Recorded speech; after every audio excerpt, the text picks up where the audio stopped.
Okay, welcome to our Love Island SA Roundtable. Today we have with us Rozanne. Say hi, Rozanne. Hi. Lebo, Hey.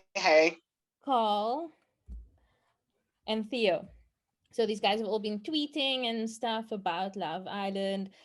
Lebo's been doing his amazing Instagram story commentary. Theo's been writing the articles on it. So there's a lot of Love Island shenanigans that have been going on in this group. So we just want to talk about season 1 and all the chaos that happened there. So yeah, as I said earlier, if anyone's just joined, like feel free to message in the chat, comment on what we're saying. We will see it, we will read it out loud. And if you have any specific questions, put it in the Q&A box. Okay, let's start. So guys, okay, what is your overall opinion of the show? So let's start with Rozanne and then we will go one by one. I think it started off as a hot mess. I think everyone that watched that first week of episodes was just like, what is going on here? Especially if you've seen the UK version or any of the other versions. It was just technically not good. It wasn't on the standard that it should have been. And I was like, yo, ITV is going to revoke these rights because this is a mess. So when it got better in like week 2-ish, I actually started enjoying it. It was still messy, but for the right reasons. It was messy because of the content, not because of technical stuff. And I think as the season progressed, it did get better. And I'm very annoyed that there's not going to be anyone to drag at 9:30 tonight. And you, Lebo? For me, I quite enjoyed it for obvious reasons. I think they stuck the landing. I could say it surprised me how bad it was in the beginning because, like, I mean, we've got like pretty decent reality TV shows. We've got Idols, Big Brother. Those tend to be like well done, you know. So I figured it would be more of the same, you know. So I think like I echo what Rose is saying that come the end of it all, like it was a mess because of the people there, not because of like the production, which is what really matters. Because ultimately, like this is an advert for us as a country to film your shows.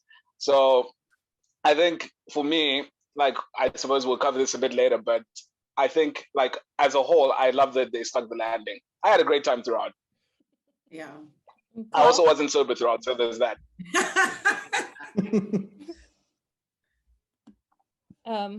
Carl? Can I put on my Lebo glasses?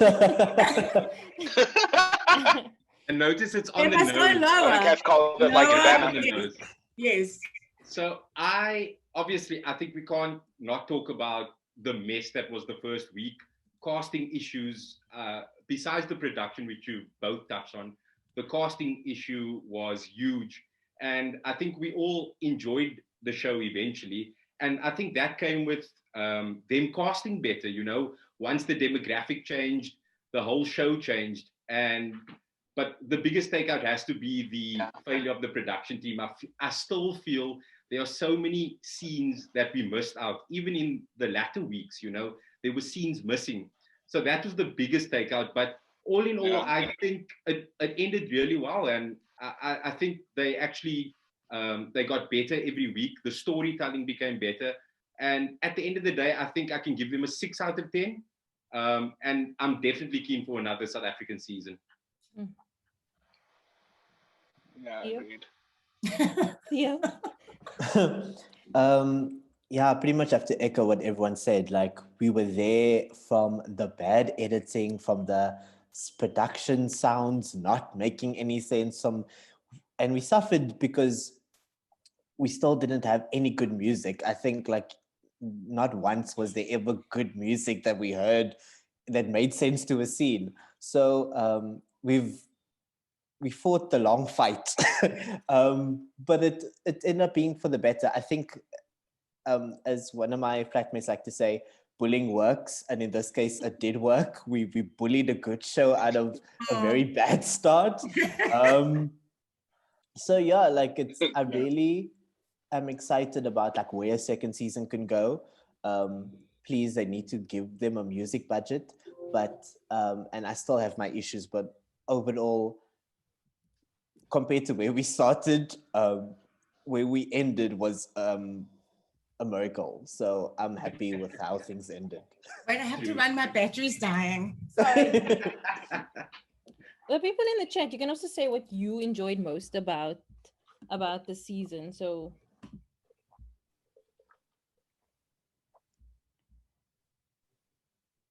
I'm back. What was the question? no, I was talking to them. So guys, okay, let's go. Thimna and Libo, our winning couple. Do you think that they deserve to win? What did you think about them? Do you think they were genuine? Let's hear your thoughts on that. Who wants? Okay, Lebo, you can go first. I think they deserve to win. I don't think they were genuine. I've talked about this in my videos quite a few times. I still don't believe in Libo 100%. Obviously, he's welcome to prove me wrong. But like for me, like I could just tell from like day one that like he wasn't all in on the Thimna thing. I don't know if you guys watched the US version, but there was that huge controversy with Justine and Caleb, where essentially Homeboy had a girlfriend at home the whole time. And then but you could tell from like during the show that he wasn't like 100% into Justine, like be it like physically, the way they talk, like what they go and get up to. It's more like the same way I was saying that Millie and Assad were trading water. I just felt that Libo was trading water to the money, because like obviously even the way he came about, because of how bad the show was in the beginning, like how they had to airlift all these emergency blacks into the house, he knew that like listen, like just off that you've got the country's vote, so as long as you behave yourself you'll be fine. So I like they 100% deserve to win. Like I said, they were together the longest. They never put a foot wrong. It was very solid, stable relationship, not too much drama. But I just felt that the way Libo used to engage with other girls, Erin especially, I just felt that like he wasn't all in on like this whole Thimna thing. And then also my whole thing is this thing of people saying I love you within 3 business days like really bothers me. I'm like, you guys are lying. So I'm like, that was my issue. So they deserve to win, but I don't believe them. It's a false image. Cool. Sorry, let me just put on my glasses. I want to agree with Lebo. Like I am a bit worried about Libo and how the outside world will affect them. But I do want to disagree with Lebo when he says he was feeling Aaron and stuff. I think that's the point of the game. We need to allow people to kind of get to know each other. And I think once he set himself on Thimna, he was for Thimna. He didn't kind of sway from that. So I think he should be allowed to flirt a little. So give him that. But I do share your concerns about Libo on the outside world. I'm really worried about how this is going to go. And them as a couple, there is so much pressure on them as a couple. That concerns me. 100%. I agree. I absolutely agree. Especially on that one day when they were talking about like trust and how she's going to feel if like photos come out and it wasn't what it looked like. But if it wasn't what it looked like, then I mean, why is there a photo looking like it looked like?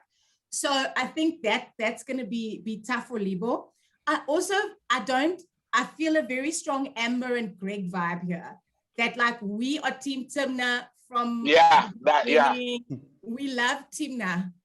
So she should have taken the money, as the people in the chat are saying. And then I think Nikki said too, it would have been a Yelisa scandal if she just took the $1 million. But I mean, a Millie, you must now go find you another love somewhere else, So I really think just on those 2 points, actually.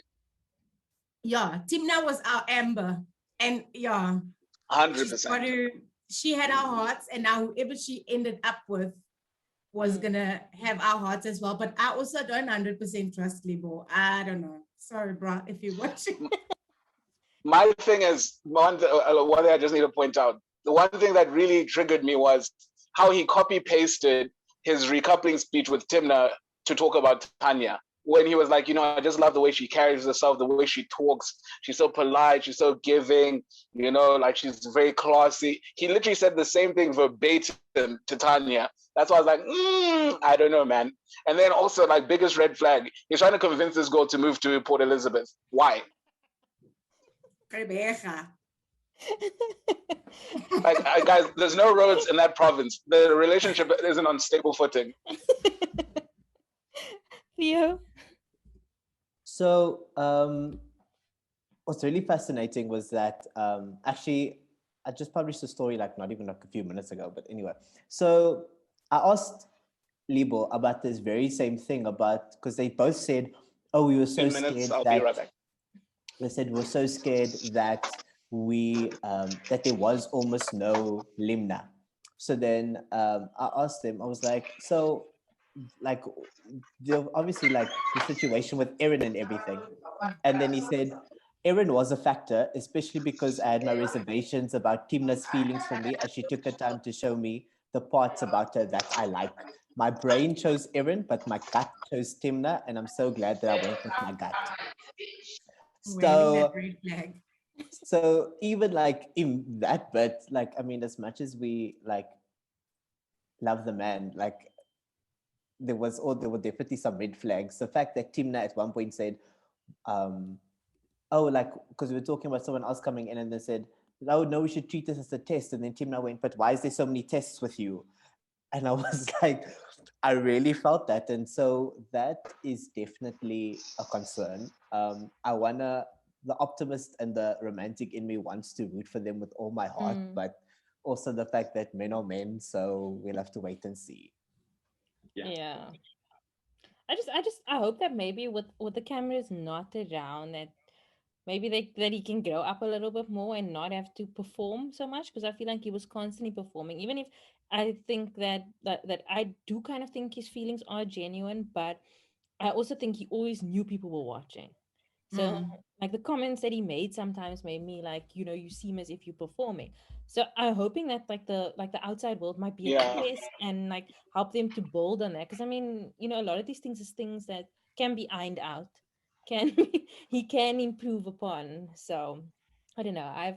He gave me the same energy as Johnny from the same US season. Because in that season, one of the girls from Casamore was talking about how when they had Casamore, more on that later, Johnny would be asking them how the public was perceiving him, because obviously they're coming from the outside, they've been watching the show. Like my whole feeling with like Lebo is like he's not being like 100% sincere, like he's always like towing the line, like same like you'd see it like with Kiniso from The Bachelorette. Like you're not trying to be like authentic, like be out here. You're trying to be as palatable as possible till you make it to the end, Like I prefer people who just choose violence. Like you.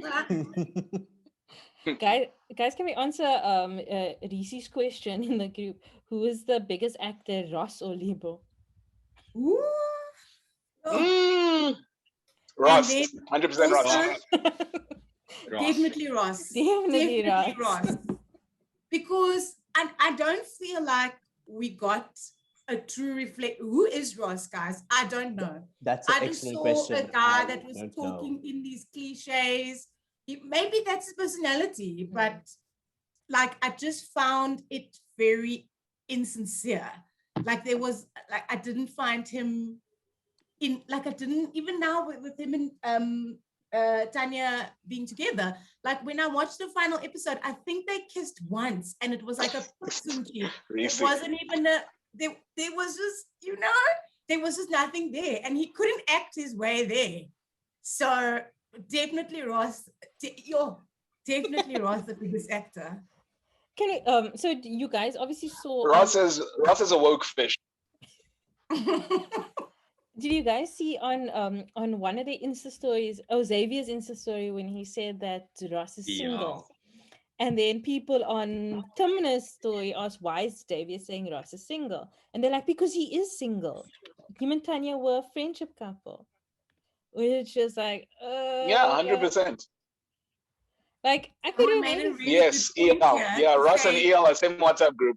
Yes, that's what I was going to say. Like Eyal and Ross, because now Eyal is so famous. He's Eyal's dating Lisa Rinna's daughter. I was yes, like, Delilah Bell Hamlin. He's dating her because he's like, that's what he went into the villa for. And I think Ross is very similar. And Nikki says, I think he read a whole lot of Mills and Boons. And Kelly said he sounded like he Googled what a good guy is and then just straight played that character in the villa. And I got that vibe from him. Yes, Carl. Ross is a woke fish. Everything was a think piece. Exactly. Just on Ross, I think he's obviously like a smart dude, but I think he's a young dude that really doesn't know who he is. So I'm giving him a little bit of some slack, you know. I think he still needs to find himself and all of that. I don't think he was being fully genuine. And he came with that, like Lebo said, he's a bit of a woke fish. He says a lot of words, but there's not a lot of substance there sometimes. But there is something about him that I like, to be very honest with you. And you guys are probably going to hate me for this, but I actually liked him and Tanya's last words to each other. I was a bit emotional there. It was cute. In the context of friendship. Yeah. Yes. 100%. Yes. There's no relationship, a romantic relationship there. Well, I know Tanya likes him, but, you know, it's a friendship and they vibe. They do vibe. I also wanted to say, like we have now said Ross is quite young. He's only 20. But I definitely think that he came into this wanting to say all the right things. Because the first thing that was a red flag for me with him was when he did his intro video, when he came in and he was like, I'm in here to find someone I'm going to spend the rest of my life with at 20 on Love Island. Please, please, bro. Don't even lie. Yeah, there was definitely there was a lot going on with Ross. Because if you even just look at how he was with Tyler, then compared to how he was with Tanya, it was two different people. I was a bit confused, and also man's dress style changed up so much, and I was like, I don't have a sense of who you are. And then also, so Marissa pointed out that like Ross was definitely also giving some on the spectrum vibes of sexuality, and there were definitely moments when even I was also just like, I want to believe this, but I think you also need to go on that journey, because there was a lot of maybe kind of, so I don't know, he's definitely young. He's got the life ahead of him on the journey that he needs to go through. So we have to wait and see. I don't understand, like, do people know what Love Island is? Like, with Ian coming in for his conservative girl and Ross waiting for marriage. And I mean, I understand, you know, you want to be the outliers, but like, you know, it's a specific type of show. You know what I mean? Like, are you coming for what, you know, are you going to get from it what you're coming for? I asked Ian actually if I'd watched previous versions of the show, because I was like, you're coming in for a very specific reason. Did you watch? He's like, oh yes, I watched the Australian version. And I was like, but now, sir, you started off with the wrong version, firstly. But also, why are you coming in with looking for your Afrikaner trouw meisie? This is not what the show is about. So. And my thing with Ian is that he was looking for a conservative Afrikaans girl. Maar elke tweede woord uit sy mond is fok. Ach, fok dit, fok. Sorry, can I say fok here? You know, but like, how are you going to now judge someone by standards to which you don't hold yourself? That's my thing as well. Like, I feel like Ross and Ian, like I really don't think they got the brief, because this show is about degeneracy. You're supposed to get on this show and treat it like matric. You're supposed to treat it like matric vac, or how Stella got her groove back. Anything goes. 100%. Meanwhile, if you're trying to look for a wife and stuff, like sign up for Bumble or something, dude. Like, but don't come here with that nonsense. 100%. We're just here to have a good time. Hot young people doing their thing. Now you're busy trying to build emotional connections with everybody. You know, like, just relax. I feel just what Carl was saying, I actually do like Ross. Like, I think he's a cool guy. Like, he's like, I like that. I believe he's sincerely sensitive and stuff. What I've always said is that he's just not interested in Tanya in that way at all.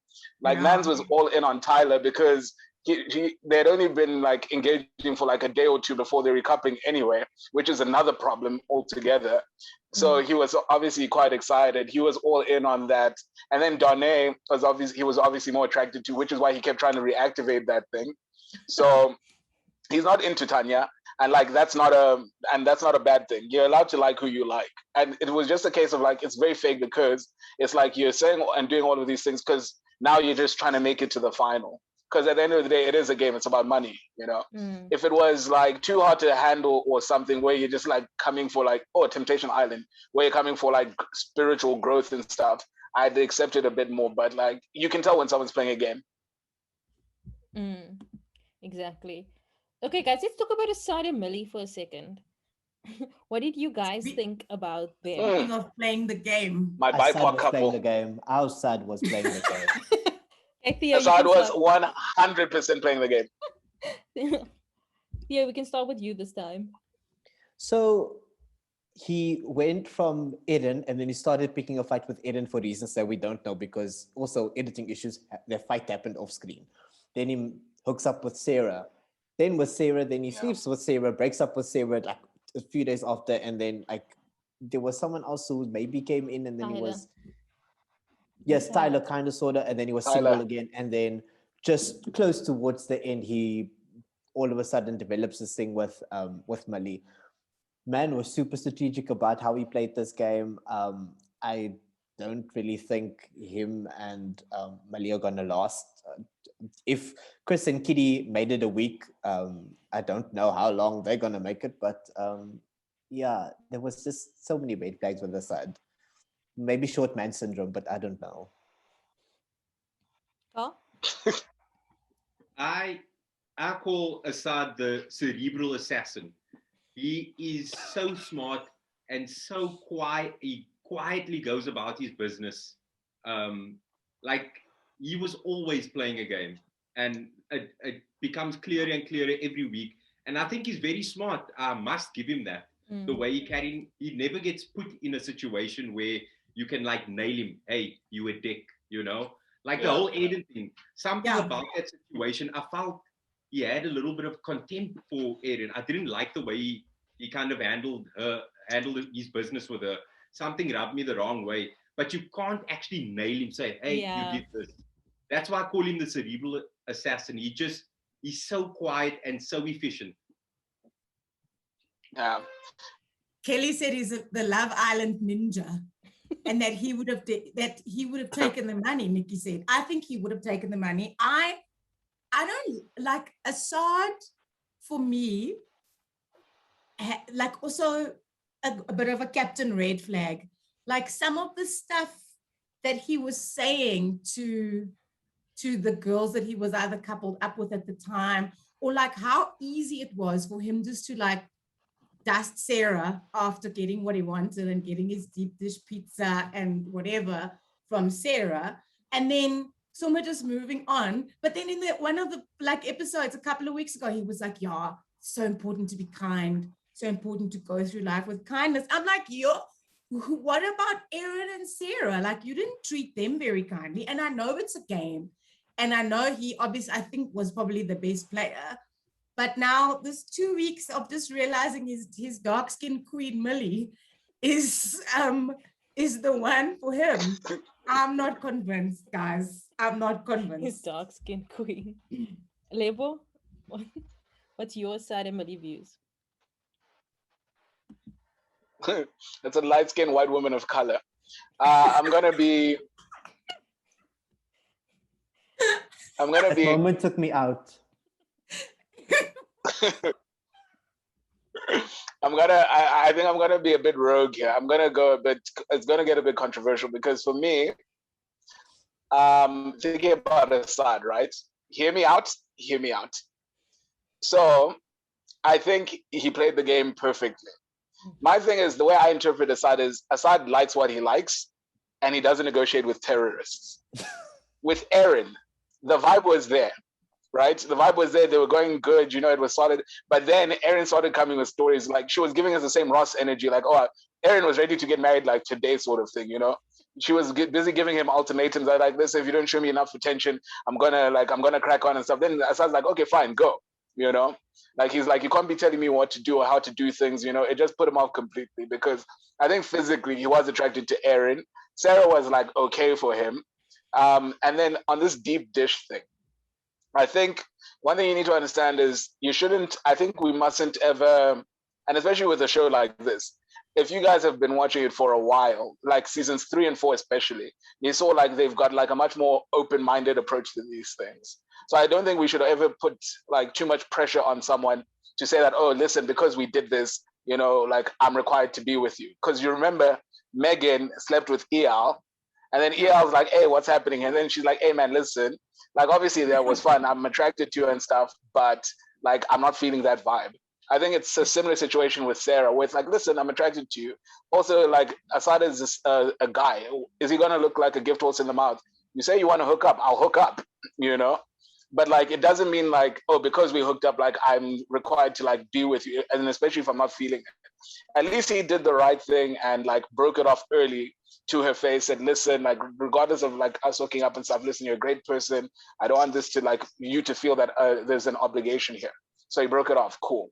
And I think his actual type just wasn't in the house, because like with these other girls like Tyler and stuff, even Millie, you're like, yeah, you're cool and stuff, you're attractive or whatever, but like you're not my type. Because even when this coupling up with Millie started coming about, remember when they'd be sitting at the table and then he's by like, tell me why you like me, 5 marks, It's like you could see like he was skeptical about the whole thing, because he's like, like he feels like it's a scam. But then I'm sure he realized like, hey, we've got a week left of the show.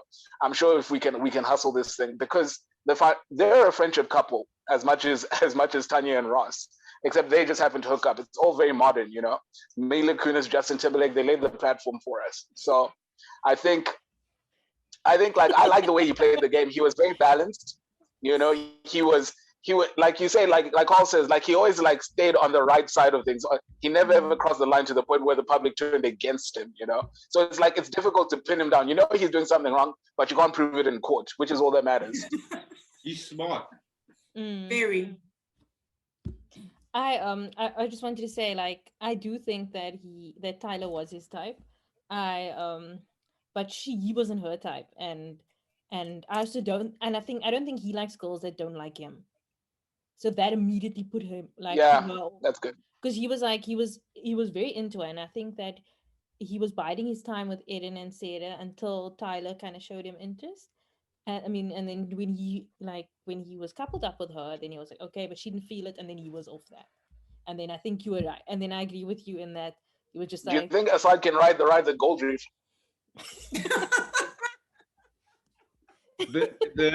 The people watching do not like Asad. That's very clear. What do you mean? The people, people in the chat. I'm talking to you, Marissa. When I actually asked him, like I was like, sorry, just bringing in some extra info here. He was like, okay, there was some of us who felt like you had a strategy, obviously, because you had previous knowledge of the show. It was like, so what do you think about this? He's like, I had no strategy coming into Love Island, but I had one main goal in mind. Was it bringing a girl that I like home to my mom? I was true to myself and everything I felt was real. I disagree with the characterization. I was myself during the whole time, and people will always have their own opinions. Nice, so that's what Asad had to say. Via said, yeah, Asad was just a skinnerbeck. And that's also what I felt about him. He was the original Ian, because he was always saying what's happening, but not ever from his own stuff. Altijd ander mense se goed. Always, it's that lady in the neighborhood that knows everybody's business when her whole life is falling apart. That was Asad. So content king, a content king. Content king. I do think that's one of the things about Asad. That's why I say he's a smart dude. I think he's able to talk to almost everyone in the villa and get those stories from them and be a reliable person to them. It seemed like people liked him in the villa. I guess I just didn't like the whole Eden thing put me off from the start. But Agreed. Yeah, I just feel like he was comfortable with everyone and people were comfortable talking to him. Yeah. So you have to give him credit in that sense. Do you know what also, like, and earlier everybody in the chat's been talking about how we've now been stalking them now that they're out of the house and they've been out to be on their phones. I also went on to that. I was like, ooh, this conversation with Aaron and Asad and Millie, how awkward or whatever. But I thought all of them will have, or at least the top 4 that was still in a couple, would have at least, like, their first Instagram post is going to be the pictures of the two of them together. And none of them have done it. Like, Xavier has a picture of him and Assad, hashtag for the Owens. And I'm just like, wow, if I was Mischka, I would be annoyed. But then on her Insta, there's no picture of her and Xavier, like very much story content, but I'm not putting you on my feed. And that makes me nervous. Well, before we go into Yeah. Xavier and Mischka, I just want to say about Assad. What did I want to say about him? I do think this kind of thing was also a strategy. The more you know, the more you can influence. Yeah. So Like the more you know, He was moving like Littlefinger. yeah, exactly. True. So if you know who everyone else is going to couple up with, who they're feeling, you know who you can move in on and who you can like influence away. So I do think that was, but Ian was just Skinnerbeck. He was just pure there to gossip. There was no strategy there. He was just, I'm here to chat. I'm here to know what's going on, and I want Assad to like me. Before we move on, actually, just there was something to add to that point specifically. So we said, ask him about, like, obviously the chatting and everything. Is like, I analyze a lot of situations, and with Ian, we confided in one another about the villa drama. As much as we spoke about all the drama, our conclusion was to always sort the drama out. I'm very happy with the label. It's cute. I have the best stoop auntie Ian. So if that's not strategic talk there, then yeah, exactly. Okay, let's go on to our as Lebo calls them, Angelina and Brad couple, Xavier and Mischka, Alicia Keys and Swiss Beats. So what do you guys think about You know, you can't build a castle without laying down a brick.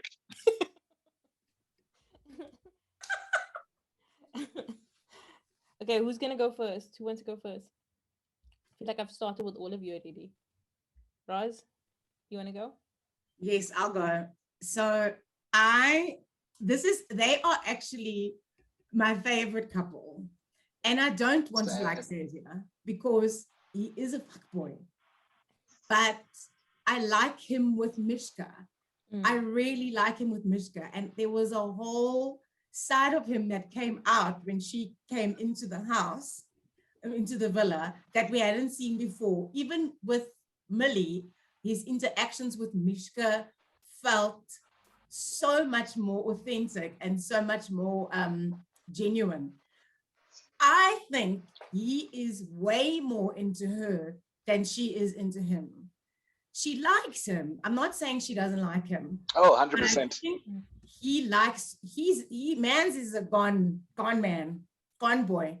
She's not so much gone yet with him. And I think the long distance now on the outside, it's going to make things very tricky for the two of them. But I really took to Xavier, and I didn't want to, because you know that light skin colored brow with the light eyes that everyone falls for? That was Xavier. And everyone did fall for him. 100%. I'm actually part of the anti-Xavier train. Okay, Theo, let's hear. Boo. I'm not a fan, eh? Xavier reminded me of those boys at school used to pick on me. And they're just also like, because I think of like, from that today, I was like, no, you give me too much PTSD of being picked on. And then he also like, he tried, but he kept saying, and I was like, there were cute moments where I'm like, okay, I'll give him this. Like that whole conversation with Mischka about like, listen, I'm broke and like we can't exactly do this thing. Like that conversation was just phenomenal, and I applaud him for doing that. But I just couldn't be won over by him. There was just so much, also some of the stupid stuff he said, and I'm just like, you are just putting me off. So Mishka's great. She's beautiful, but yeah, I'm with Theo actually on that. I like Xavier. I think he does have a few redeeming qualities, and he is a nice guy. But I think he's a young dude, and I'm not sure he has it all. I sometimes find his immaturity really annoys me at times. But the one thing I will say, when he made his decision to go with Mischka, he stuck with that. He never swayed. That's what I like most about him. He is really into her, and there's no doubt about that. And it did bother me that he said he's falling in love with Millie, and then 2 days later, like, I feel like no Okay, one it's a really. person. Or that moment. He loved as No, a person, absolutely, guys. and he's Come on. allowed that, and he's allowed that. But I will say again, he does like Mischka. He went all in on her, and I appreciate that from him. But there are times where I'm just like, this guy's a little bit immature, brash, loud. But he's handsome though. I will give him that. And like, if he walked into the room, I would be like, my girlfriend is definitely looking at him. Lebo?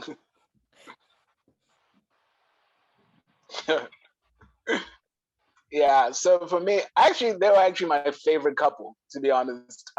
Like in the real sense of the word, like for sure, like they actually like really suited each other. It reminded me a lot of like Josh and Kaz from season 4, where it's like once they paired up, you're like, but guys, it's obvious these two like each other, you know, like you can see the vibes.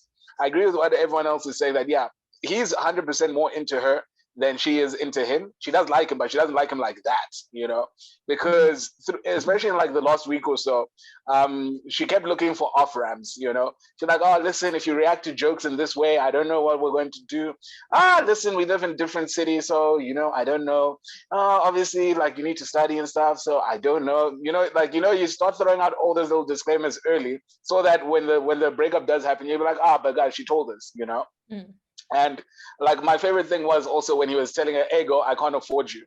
That's actually a very pragmatic discussion to have, because I know some people who know me, I'm sure like Pierre can confirm or something. Like one of my favorite things to talk about is like, you know, in life, like everyone, like, especially in this social media age, everyone thinks like, you know, relationships about like, oh my God, look at this trip we went on, look at this vacation we did, look at these visuals, etc., etc. Do you know what's really romantic? Paying the rent. That's what sustains a relationship, you know, being able to like carry on those off days. In like the villa is a very like isolated environment. It's not real life. So at least he's having the conversations now to see if it can work. It 100% won't work, but I appreciate that he's still willing to try and see what they can do because he does like her. I obviously, like, I've gone at length. I don't like the way he went about things because he pulled a Michael. At least Josh had the forthrightness to, like, when he got into Kaz, he never once said a bad word about Georgia. He came back, said, okay, listen, this is our situation. And then, like, obviously the public hated him, but then they made Final Four and people understood that, like, yeah, okay, like, it's for real, you know? The problem with Xavier is because he was coming with his university tactics, you know? Like, what guys tend to do, especially younger ones, is, like, they tend to flood you with, like, emotional nonsense because everyone knows Gossip Girl generation, it's all us against the world. So as soon as the guy's telling you early, yeah, go, I love you, I want my mom to meet you, like Lebo even, you know, cows are getting ready, you know, people like that sort of thing. So now suddenly 2 days later, you're like, you know what, I don't appreciate Millie's lifestyle, you know, like it's a bit rogue. And like you're coming with stories trying to gaslight us, like you weren't saying I love you like barely like 2 days earlier. If your head turns, you should say your head is turned and just move forward. Like Brad Pitt. He met Angelina, sorted it out, never once explained to the rest of us. That's what I like. But don't come out here and start saying, you know what, Jen is actually quite boring in real life. I actually don't like it like that, you know, because that's not right. I think that's why the public hated him so much. I think as a couple, they were more than deserving, but I understand why the public couldn't get over it.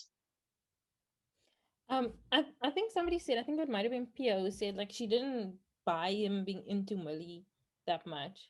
And I kind of also felt similarly. Like I could always felt like something was missing. And I don't think he realized. He was going from a playbook. Yeah, because I mean, he was like all in for Aaron, and Aaron didn't want him. And then Millie came, and then he just sort of went with that train. Yeah. And I mean, yeah, and I think he kind of, I think that's why he held off on asking like Mischka to be his girlfriend until after they left the villa. Because I saw on Instagram today that she now officially asked her.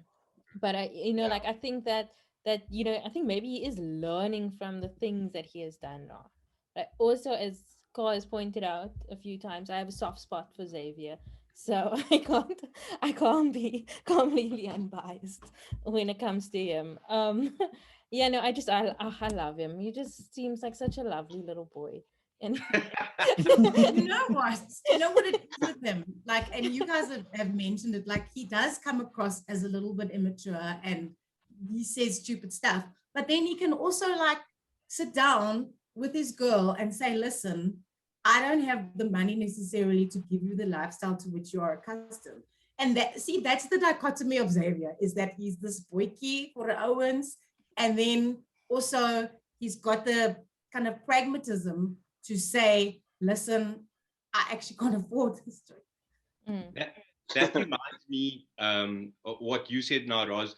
Also, remember when Ross was going through his little thing, saying so many words, but not telling Tanya anything, and he was kind of down. I remember him sitting in bed next to Ross, and he just said, bro, you need to do what you need to do. You can't just, I thought that was a very mature conversation, and I feel like Ross needed a friend there, and he was that guy. So I don't think Xavier's a bad person at all. But I do get that brash side, that boychy side, which annoys me a bit. Do you think that it was maybe playing to that whole masculinity thing? Because that's what I think it was. The fact that on one-on-one conversations, Xavier was actually a really good guy. And I was like, where is the Xavier when in between all the other dudes? Because then the other dudes is clowning around, and I'm just like, the toxic masculinity jumps out when you're with your bros and you're like, for the Owens. And I was like, but then in one-on-one conversations, he was being really mature, really articulate. And I was just like, now this is a Xavier that I'm starting to like, what I don't want to like.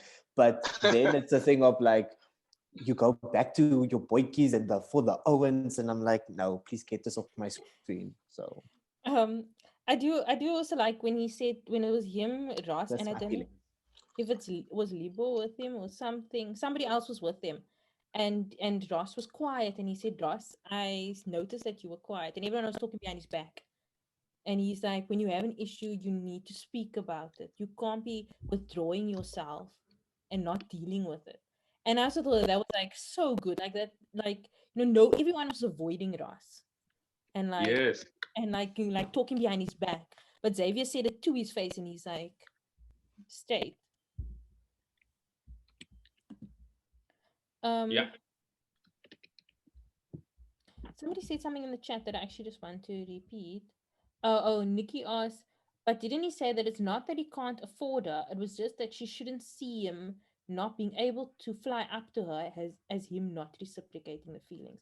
I think that what he meant was that because he cannot afford to fly to do all the things that she does, she mustn't see it as him avoiding her or not doing as much as he can, because he can only do so much with a limited budget. Yeah, definitely that. Okay, so let's talk about the fallen characters that didn't make it into the top 8. So which one did you guys? Who did you love the most? Who did you miss when they left the house? I missed Rochelle. I'm not gonna lie. You were a Stan. You were Rochelle Stan. Oh my god. She carried us those first 2 weeks. No, I'm sorry. Durang carried us the first week. she took over. Durang. But do we understand what Durang was saying? Durang died on the cross for racial equality. Durang was carried for only 2 days, though. Then Thimna decided you're not part of the show anymore, and he was done. Play the clip. Play the club. We don't have the club. They didn't record it on production. That was the most embarrassing moment. I actually totally forgot about Jay. So yesterday in fun, I was like, who's this? I was like, yes, he was in there and he was coupled up with Millie. It was like it happened 7,000 years ago. I have no idea. Sorry to this man. I don't know. What was actually funny about the whole Jay and Rochelle situation is that she said she actually enjoyed their date and that they were vibing, but we didn't see any of that. This came out in my interview with her afterwards. I was like, so wait, you were actually making a connection? And then she was like, yeah, that jacuzzi date that we didn't really see because it was the weekend. Then they were vibing, it went well, but then he got kicked out and then that was the end of it. So but it's also his fault for not being interesting. That too. No lies. Did you see how Millie was laughing when they showed the clip of her saying she doesn't feel a sexual chemistry between her and Jay? And she started laughing. I was like, girl, don't blame you. Don't blame you. But Rochelle said in that date that she just wants a friendship with him. That's what confuses me. Yeah, but like she definitely regretted it afterwards. She's like, oh, I wish I would have leaned more into it. And I was like, but now where was this energy on the show? She was leaning into no one. And that's why it was just like, why are you here? Just chilling in Franschhoek for how long was she there? 3 weeks? Like what? Also, did you ever watch the show in other versions so that you know what this journey is supposed to be? Obviously, we can't prescribe how someone is supposed to go through their 6 weeks or 8 weeks in the villa. But the point is, at least open yourself up to the experience. And I felt she was very closed off. Yeah, I feel like you shouldn't be allowed to apply for this show if you haven't watched at least season 4. Because for me, that's the definitive Love Island season. Drama from day one, people playing the game throughout. Yeah. I couldn't agree with you more on season 4, by the way. This is UK version, right? Yeah, 100%. I couldn't agree with you more. I feel like season 3 was like, okay, Love Island is an amazing show, but season 4 was like, okay, this is the shit now. I agree with you there. Sorry, sidebar. Because like for... Oh, no, go ahead, Karen. No, Lebo, you go. Mine is not that important. No, I was going to say, the people, I did miss Rochelle because insofar as she wasn't like leaning into anybody because like her types just weren't there, she at least was like a straight talker. She was like, at least had the courage to be able to say like, Summer, please escape from this serial killer. She didn't call him a serial killer, but we were all thinking it. Yeah, and she also stirred the pot when she needed to. Yeah, she was always like a straight shooter. Obviously, for me, who my king is, Chris. Like for me, Mischka and Chris are the only people from this season that could compete in the UK version. Yes. Mischka obviously just based on looks, Chris on personality. He's like a perfect fuckboy. And that's what you need from Love Island. Like I know I'm jumping the gun a bit, but like when we're talking about like things they could improve for season 2, we need more degenerates. That's what the show is about. Trashy reality TV is not about like cool people, conservative. Oh my God, like I'm studying to be a CA. Nobody cares, mate. We want to see you do stupid things, I want you to be fucky. I want you to play the game. I want you to be naughty. At least Chris was that kind of person. He was like fuckboy from day one. I loved him. And Kitty fell for it hook, line, and sinker. Hey? Imagine you fumble the bag like that. If she stayed, I think she could have had quite a cool experience. But now she after fell into those eyes. Days, you're like, no, I found what I wanted in here. But you weren't even dating on Wednesday, and now it's Friday. Now he literally told her to stay, and she still went. I was like, "Yo, okay." Can someone explain the ending with Kitty? So what happened? I never saw any videos. So once they got out of the villa, what happened? It was like a weekend, and then they released like a video on Instagram. We broke up. And the video was better edited than some of the episodes. Like we're sitting next to each other, and then there was like a whole thing of like, oh, we broke up, and then she had clips from the show that music actually worked. It was effects on something. It was really good music, and I was like, the fact that you took the time to edit this, number one, was also like. So they probably broke up like 2 days before that because she needed that time to edit the clips. To edit the video. So, yeah. Okay. Roz, who did you miss the most? Who was your favorite? Who's Roz? Oh, Roz. I thought you said Ross. I was like, wait. Not Ross. Guys, I actually when they played the recap of the season and whatever, I realized how much I missed Kaige. I was like, oh my gave God, us so drama. This guy brought so much Roz, drama. you're the type of person who thought Ted Bundy was handsome. I can tell. That like sulking on the bed and then him just losing it with Summer, losing it with Chris. The hoodie, I never cried, bro. Not even at funerals. Like, just like his whole personality. Like, that was that beginning stage of the show when it was a mess and we were all like laughing and like Kaige was Kaige was it for me. Like, I enjoyed him and the drama that he brought. You're hurting my feelings.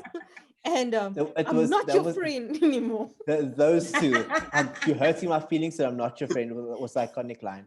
What is very interesting is that Summer actually took some blame, took some blame for like the relationship, because like I think it was the edit actually, but she said there were some ups and downs that like people didn't see about her. So I was like, okay, so then what relationship drama didn't we see? Because then we're just seeing Kaige attacking you, we're not seeing what you're doing that's wrong. But now, so apparently it was more going on than what we saw. We also saw very little of their like lovey-dovey moments. Mm.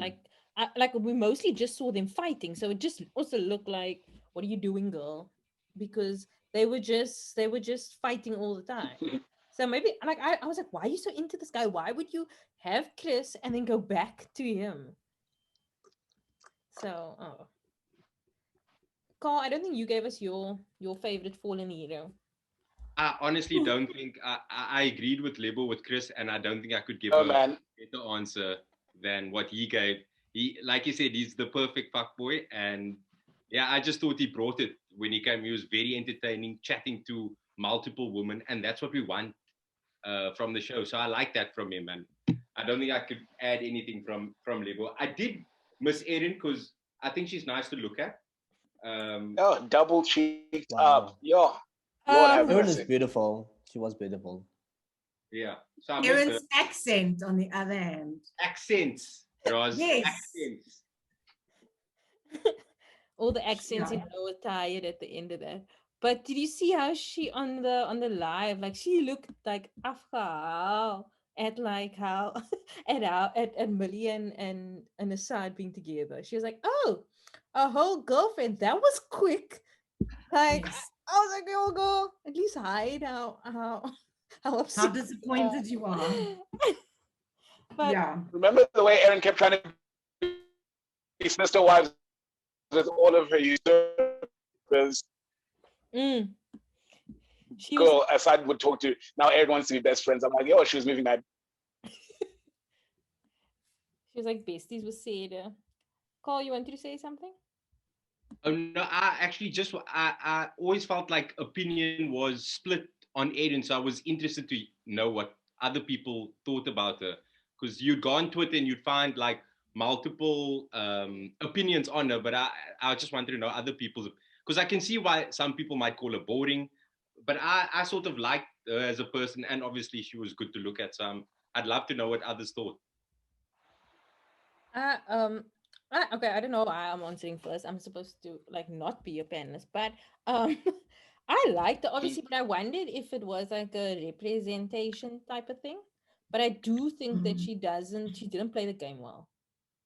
Like that's I what agree with like I liked her as a person. Like I mean, she seemed right. Like she seemed like somebody I'll get along with, and maybe it was like, oh, this is the only colored girl in the show, and this is why I'm feeling some type of way towards her. And like I felt like I needed to protect her and defend her and stuff. But then I also felt that like, you need to be a little bit cleverer here. You need to deal with these issues better. Yeah.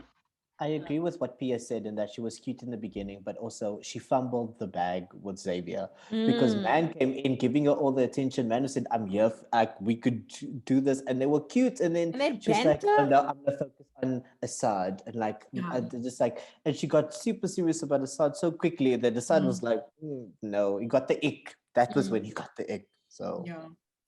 That's the thing, Theo. I agree with you absolutely. Erin's downfall was putting all of her eggs in Assad's basket, and Assad was just Yeah. like not having it. And then the more she was giving him, the more he was pulling away. He was like, no, but actually, because you don't have to be Jack and Danny. Like you don't have to be on day 50 in the same couple that you were on day 1. That's not necessarily how you're going to win the show, Like, so I think she came in with a bit of a Jack and Danny gedachte, and Assad was just not having it. Yeah. For me, like I really liked her like as a person. I thought she was like very cute, nice, wholesome vibes, very attractive, obviously. But like you say, she just put all her eggs in Assad's basket, which was like the wrong thing. So like I would say it's her, Kaige, and Summer. Those guys have definitely never watched the show because they were just moving mad from day 1. You know, like with Aaron, you should be open to talking to other people. Make Assad fight for you if need be, saying like, oh, let me go talk to Xavier. Let's see what he's saying, because that would have been a much better match. I could even see them winning it, because I mean they're very attractive. Like the mandates are pretty clear, so that could have worked. Kaige and Sama, I can't believe that you guys are repping that thing, because that entire relationship was Boko Haram. There's no ways. You could see from day one that like Homgo is there against her will. She wasn't interested in him, you would know. Remember the guy had to go for hostage negotiations just to get a kiss. I'm like, no, man. Agree. But okay, Lebo, but who do you find fault with in that relationship? Both of them, or because No, for both me, of them. Kaige was like, dude, you are way too needy, and it was too much for me. And Yeah, also no, she could have 100% left. both of them. Chris was there. She could have left and jumped ship. Chris was Yeah, like she the did. parachute and she didn't take it. Yeah, you can only give someone so many lifelines.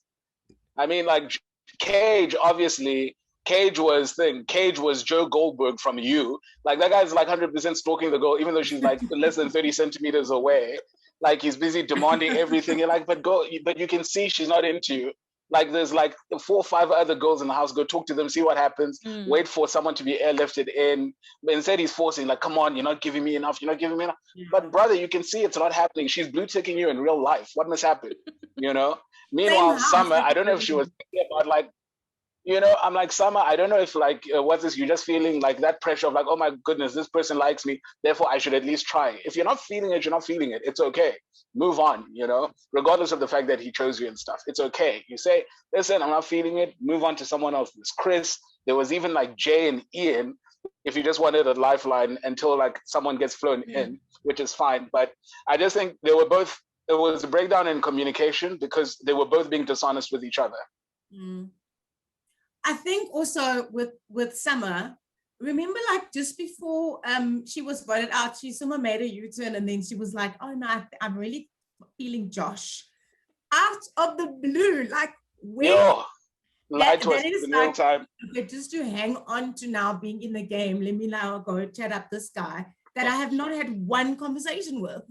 Josh actually liked it, to be honest, and you could see like when Tanya kissed Ross, the person he went to go tell was Summer, because she was like the only person he could like confide in. So I do think he really liked it, and even in his exit interview, he's like, I hope Summer goes home as well so that we can be together on the outside. And I'm like, guys, she don't want you, Carl. Yeah. I know we're talking about like Islanders we're gonna miss, or we missed that didn't make the final cut. But the guy who came in with Josh, that guy was absolutely nowhere. What's his name? Jamie. I mean, I couldn't. That guy who was lying about his age. Lebo said he has a family at home. Not a good look for East London. I'm not gonna lie. Guy said he's 25, but we had to adjust for inflation. Nikki said the 35-year-old that dresses like he's 15. The funniest part of Summer was when Summer said, remember he said to Summer, she's not like how she appears on TV. He was like, who does he think he is coming in here looking 15? Oh, I love that was the best thing she's ever said in that show. Wow. Okay. So I just want to somebody popped in the Q&A. I truly believe that Chris was in love with Lebo. Did you guys see his TikTok, man? When he was talking about Lebo. No. Yeah, actually, like, I was like, shame, let it go, homie. Yeah. Like, but he really did feel betrayed. I was like, that was like some Lion King, Scar Mufasa shit. I was like, I couldn't believe it. What happened in the TikTok, please? So in the TikTok, he says, they asked, are you and Lebo still like homies or whatever? And he goes, well, when they came in, they were very close. And then Lebo was always like, you and me to the end. And then Lebo became very close with Tamina, and Tamina didn't like him. Also something we didn't see, because I know that she pied him, but they never told us what happened. Anyway, back to the point. And Tamina didn't like him. And then he was spending more time with Tamina, and Tamina kind of influenced him away from picking Lebo and from picking Chris. And then Chris was like, yeah, well, homies don't vote each other out, so no, we won't be homies. I was like, oh. Somebody Well, what Yeah, was but- interesting about that, sorry, was that like I actually asked Lebo about this. I was like, dude, saying that you backstabbed him, and he was like, no, wait a second. So he said that um what's it when he left? This is very confusing to me because when Chris was leaving, he understood my decision and that it was purely based on the couple which deserved to continue their journey. So he even said that they talked about it, and then afterwards, like he was fine. So he was just so caught off guard when all of a sudden he lied. Chris was in his feelings wasn't really and fine. being disappointed. He was just pretending to be fine. He was upset. No, but also, sorry, what was Chris expecting? It's not Friendship Island, and that was the Yeah. most annoying thing about that fake Casa Amor couple Yo, reshuffling I hated nonsense. that. I hated Was that I really like him, this boy, as a friend, and I think we're gonna get to know each other on a friendship level. It's not called Friendship Island. It annoyed me so much, and Rochelle would do it every freaking week. Like, oh, I'm gonna just get a friend connection here and see where it leads. That's not the game. Yeah. And it's also like what was I gonna say now with like the thing I is feel like I 100% understand Leo's decision.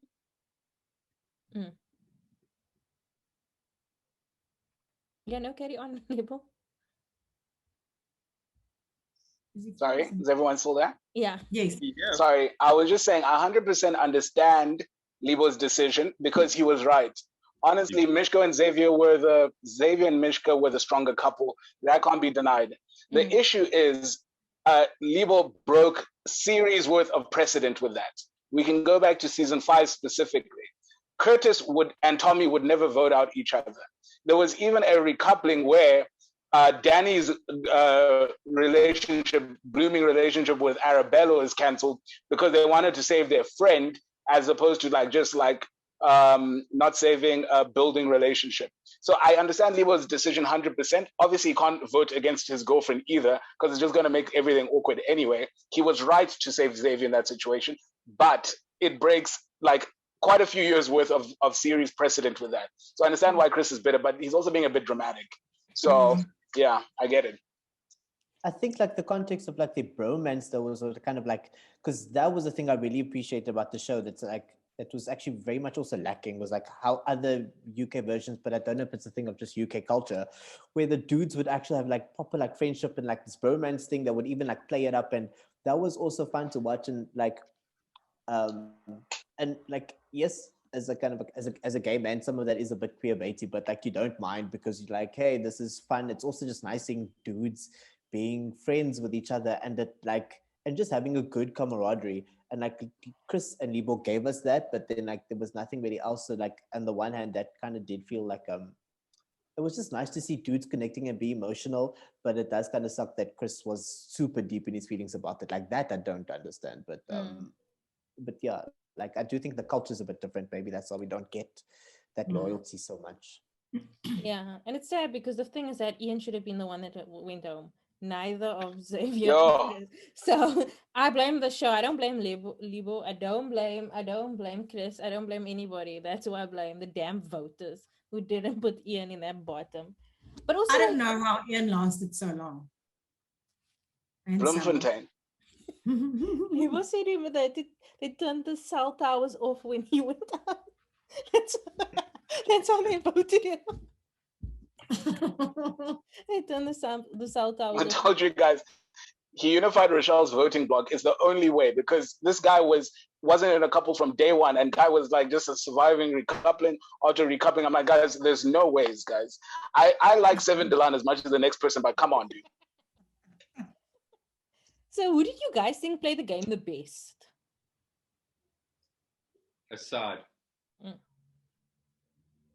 For me, Assad, definitely for me. I think Lebo, if we don't give him the benefit of the doubt and we say that he was playing a game he knew Thimna was popular, because there were a few votes early on where it kind of showed that Thimna was very popular amongst the public. So if that was in his thinking, then I'd have to say Lebo. But I think Assad really played the game well. He hooked up with a few chicks. He had a nice time. He got a girlfriend at the end. He made it in the top 2. So I think he played it quite well, as did Millie. I mean, she took a massive L with the Xavier thing, and she dusted herself off after 2 days and got on with it. And I must say, light skin queen. I liked Millie's Love Island energy. There was only one moment, 2 moments, where she said a girl like that 2 nights in a row. I didn't like that. But to be honest with you, I thought Millie's energy throughout was very Love Island. She suited the show perfectly. And she really took her L so well. She got on with it. Oh, so true. I agree. Yeah, Millie and Tanya for me. Millie and Tanya for me, because of all the contestants, they embraced the experience the most. They leaned in 100% into every challenge. You know, they talked to everybody they could. They opened themselves up, and if it didn't work out, it didn't work out. They carried on with the next one. So for me, Millie and Tanya, I think they played the game the best. Obviously, Assad was like the most strategic. Lebo technically, because he actually won. But like I would say, like in terms of like the ethos of the show, you know, like just be cool, have fun, see what's out there. If it works out, great. If not, okay. Millie and Tanya for me were the best. Anybody else? I think, and this is going to be quite an obvious answer, but I think Thimna, because we all from day one, and I think it started out with like her being one of the 2 people of color in the house that we were like, okay, BE compliance. The BE compliance, yes. We were all rooting for this girl, and she seemed like a really nice girl, and we wanted her to find someone. So I think in terms of the journey of Love Island, I would say Thimna. And you, Theo? Definitely Assad and Tanya. Tanya was my fighter. After that, like it was like we didn't really know, and then all of a sudden one episode happened, and then there was just Tanya centric, and then I was like, oh my word, I actually really love this girl. And like that's also a thing for me, was like with the show, is like the first 3 weeks of it and the last 3 weeks of it are completely different, because like we dragged getting people in at the start, and then all of a sudden halfway through we got so many people. But just in terms of like how they played, like Tanya was just really great, and she was sweet, and you still felt for her, but she was also just going with her heart. And then obviously Assad, just like he had the handbook and he used it to the perfect effect, so you can't hate on that. You can hate him, but not hate on his game. So hey, Carl? Seeing that we're speaking about Tanya, she's definitely my favorite Islander from season 1. There's just so much to like about her. Like Lebo was saying, she really opened herself up and she chatted to everyone. I thought the way she handled the whole Ross thing, sometimes I felt she was being too nice, but she was very sensitive to Ross, and she's really good looking on top of that. I have such a massive crush on Tanya. I can't even explain. She's my favorite. I honestly have to say that the hands down the best conversation that every single man must watch was how Tanya spoke to Ross about what are your boundaries. Yes. Every single person needs to see that, because it was so refreshing. And also she asked, what are you okay with? What are you not okay with? What's the line? Consent. The fact that like we were having a conversation on SCTV about like consent and all of the stuff was such a small moment, but it was so impactful because I was like, more people need to have this type of conversation where you can speak open and honestly about consent. What we're okay with, where do we draw the line? The fact that like Ross was like, okay, I'm fine with everything except the actual act of sex. Like that was a thing. And I was like, as much as Ross has his own journey to go on, the fact that she was still so respectful, and it was everything for me. I was like, you win my heart. So that was just me and Tanya. So I think we also need to just give Tanya credit there for being in that vineyard for as long as she was. Came in, no complaints. She didn't even mention. She was like a piece of biltong in that sun. We kept waiting and waiting and waiting for this girl to arrive, and she just didn't arrive. But then when she did arrive, she was very charming and very endearing, and like that body, I wish, next level. I speak about it too much here in my own house, and it's got into a bit of trouble with you. Vineyard Bay. Okay, so so this is a question we got, but it also was one of the questions. Nikki asked, do you think they recovered enough from the mess of the first week to have a second season? Carl? I spoke to someone that's working with multi-choice, and multi-choice actually got their money back on this. So that all cleared. The Lotto Star thing didn't obviously affected them, but they still made the money that they needed to make, or broke even. And I think there is going to be a second season.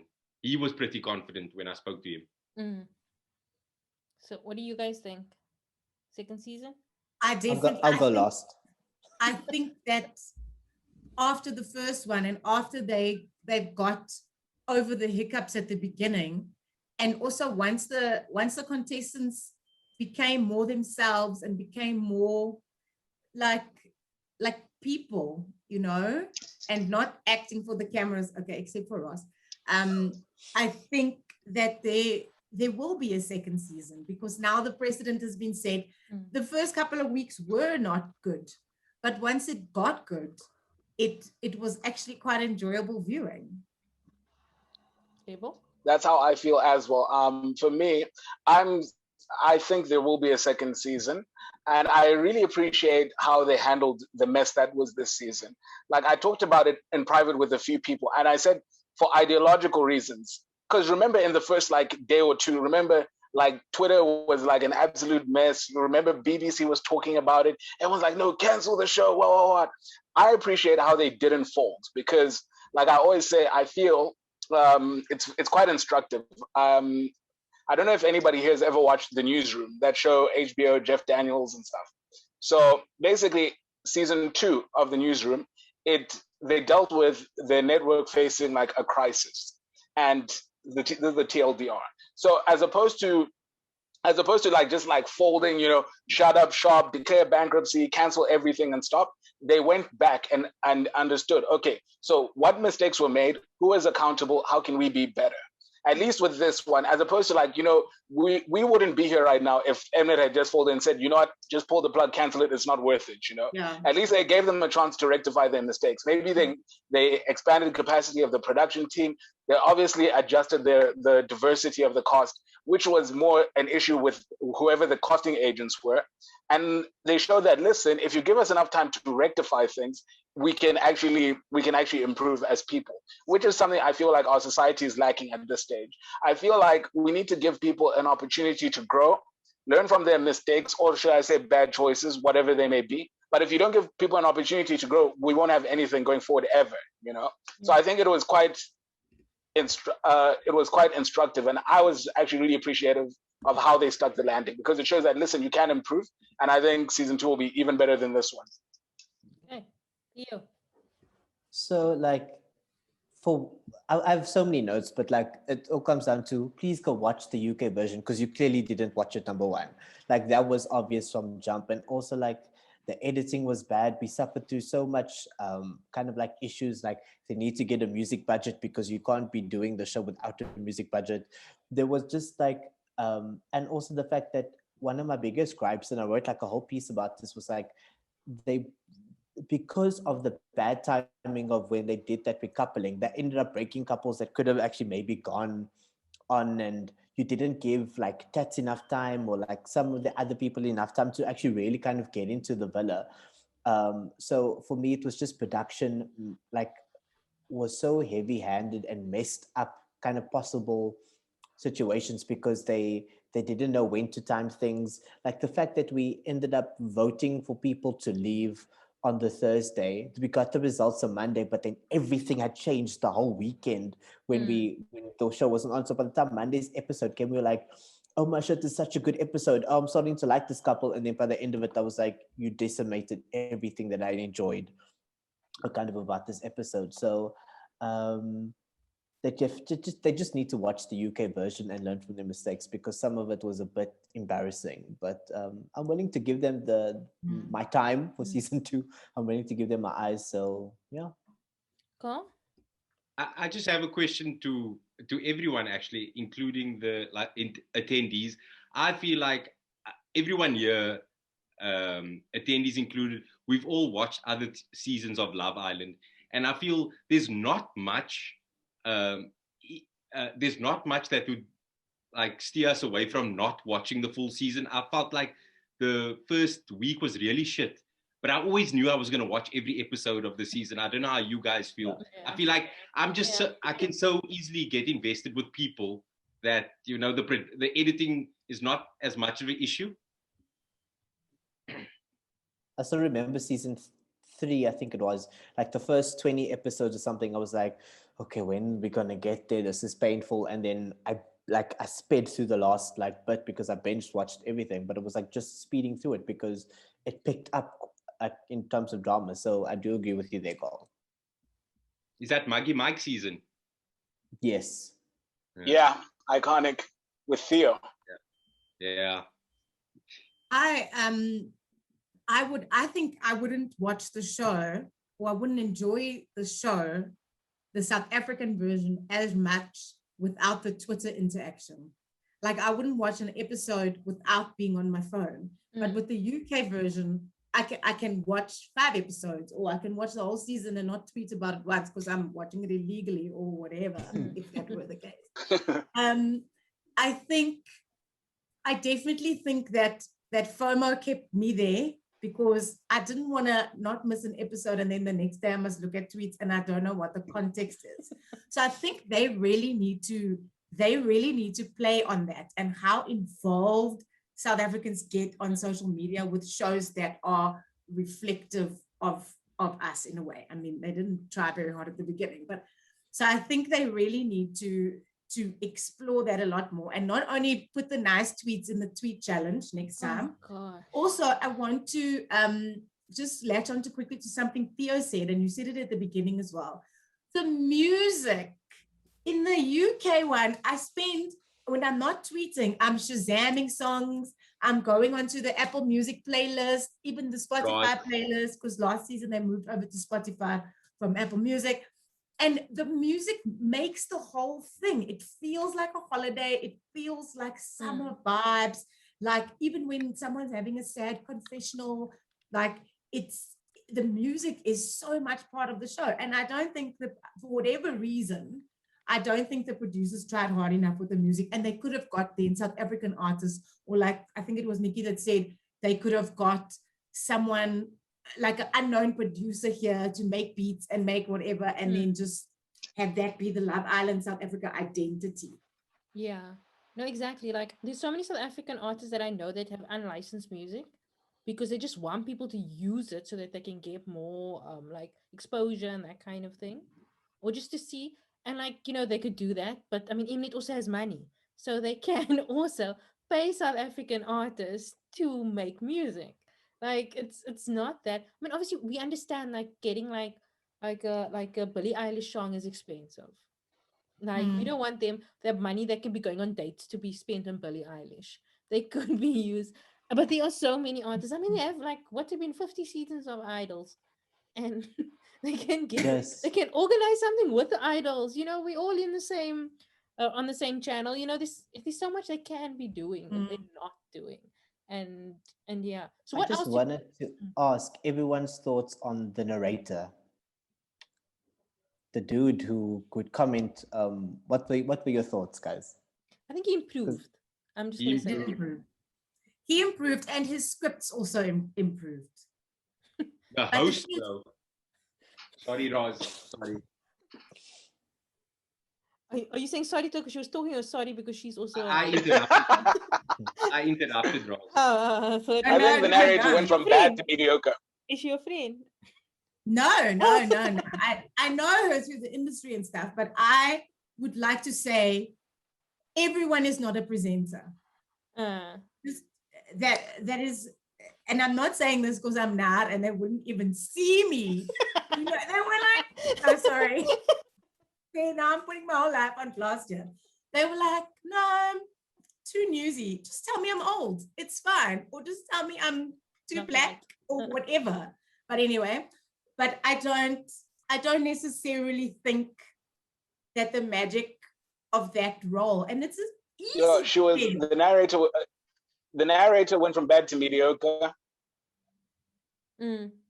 And the host? I mean, it's an easy gig. Like, you're there, maybe like 6-7 calls, make a meal out of it. Like, even last night with the, I don't want to say the reunion, with the finale, like some of those questions were just like, and you could see that the contestants were trying to answer, and now you're like in a live or environment, they've just been cooped up in a house for 5 weeks.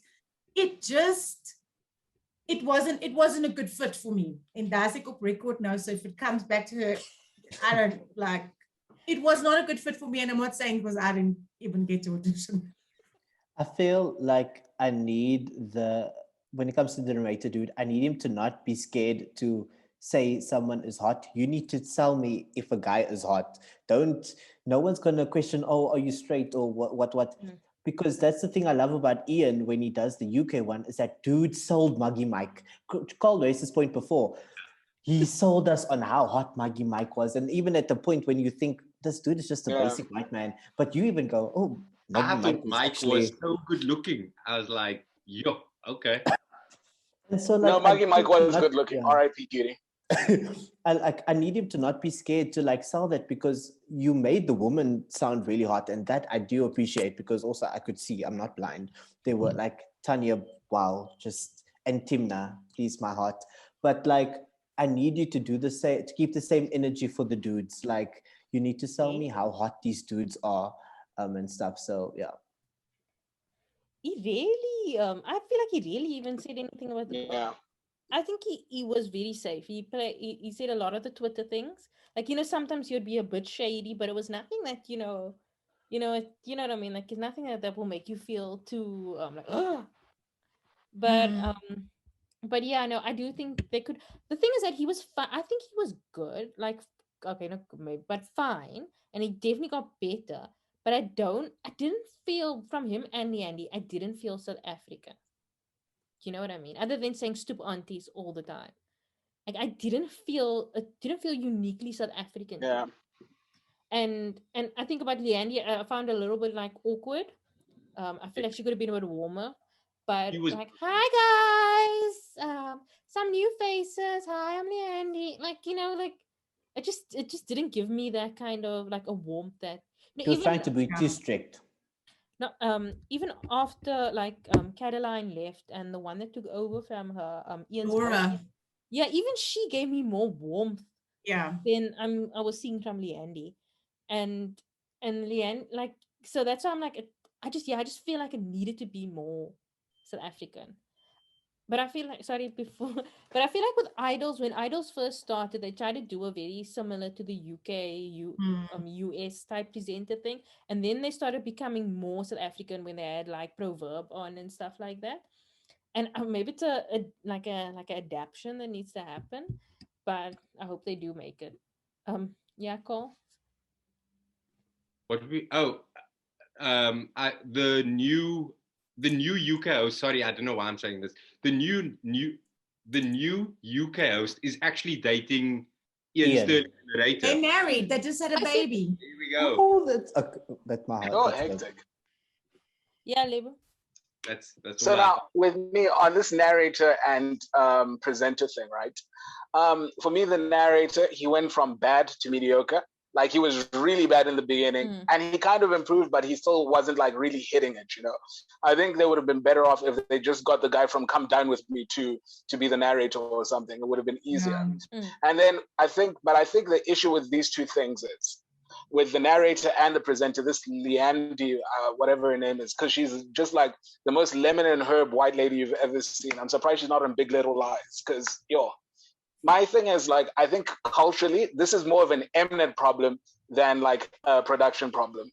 Because I think fundamentally, and even as a society, a South African society, I think we're just a bit too conservative. I think we're afraid to be bitchy lest we lose ad revenue and stuff, But you have to understand, with a show like Love Ireland, you're already encouraging degeneracy, right? So you might as well just lean into it. We're already halfway there. We might as well just fight through. Hire comedians, like You could hire comedians to come do the commentary. Get people from Twitter if you want. It doesn't even have to be one person. It could be like 2 comedians or something, you know. And then like at least have a bit more engagement and charisma, because the whole idea of like, oh my goodness, like who are you presenting this for? It's not for the Stellenbosch Mafia. It's for us. So just lean into it. Just on the hosting thing as well, I feel like there is also a big opportunity for like a After the Sun type show and a comedian as a host. I feel like a lot is left out in the field, and we need a recap, a debrief. I need that at least. I'm getting it from Twitter, yes, but still something to watch. And I think there's potential to have a nice comedian there and a nice little show. Yeah. I wanted to say, what did I want to say now? You know what I think? And I sincerely hope this doesn't get me into trouble. I think the channel thought a different section of the population was going to watch the that same show. thing. So they wanted to make it 100%. as close to the UK and US version. Even the presenter looks the same, like same haircut, same eye color, same body shape, literally a copy and paste. And necessarily that was not reflective of the audience that was watching the show. Exactly. I thought the same thing. Carl and then Theo. No, Theo can go. Okay. Theo can go. I was just gonna say, like, in terms of those, Leanne did kind of let us down, but maybe they could get someone else, but I don't know. But anyway, so for your point of like the After Sun, that ties into my point about the episode lengths. That was the issue. They were too short compared to. So the UK, we kind of like when it was airing on Showmax, we got like the one without the ads, but it would play over 2 hours, I think, over that side, and then you still get like After Sun. So the fact that we missed so much was also down to episode length. Then it's also a thing of like we need more, like when I said when we were having kind of narrator issues, you have your Lesego Coconut Cows, who would have been great, or even Lindy, who would like could have just like given us that, like we just needed Those are the exact 2 people I was thinking of.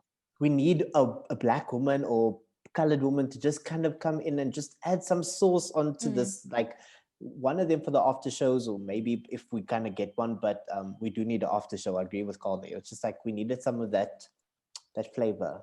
It could really make this product good. I mean, just we have a lot the raw materials here. We just need a production team that's going to put it all together. A good show, well edited, with music. Or After the Sun, maybe a daily debrief with a comedian and other guests. You could really make this a good franchise. And such opportunity for them to make money because you can sell it internationally. Like, look at the fact that like the UK people were like interested. We have even Pia, who all the way from the US was busy watching Hi Pia. So, but like it was just the fact that it was like even people outside were interested. So you can make your money. Imlet can make so much money just selling this like to other regions and stuff. So yeah. Okay, we need to wrap up. So so if everybody can just say like what they wish to see more of in season 2. Roz, we'll start with you. In season 2, I want to see more Black people at the beginning. I don't want to feel like it's now afterthought, especially now because the Black couple won, so they can tell us now, oh, shut up, like the representation was there, your Black couple won, Awilapeka. Like, I think it mustn't feel like an afterthought. I want it to be reflective of South African society. So, and I don't, like, that was a massive oversight for me. Like, I can't believe that's how it kind of ended up in the first couple of episodes. But I think the casting needs a lot of work in the future, and then they can take that and run with it. Okay, Lebo.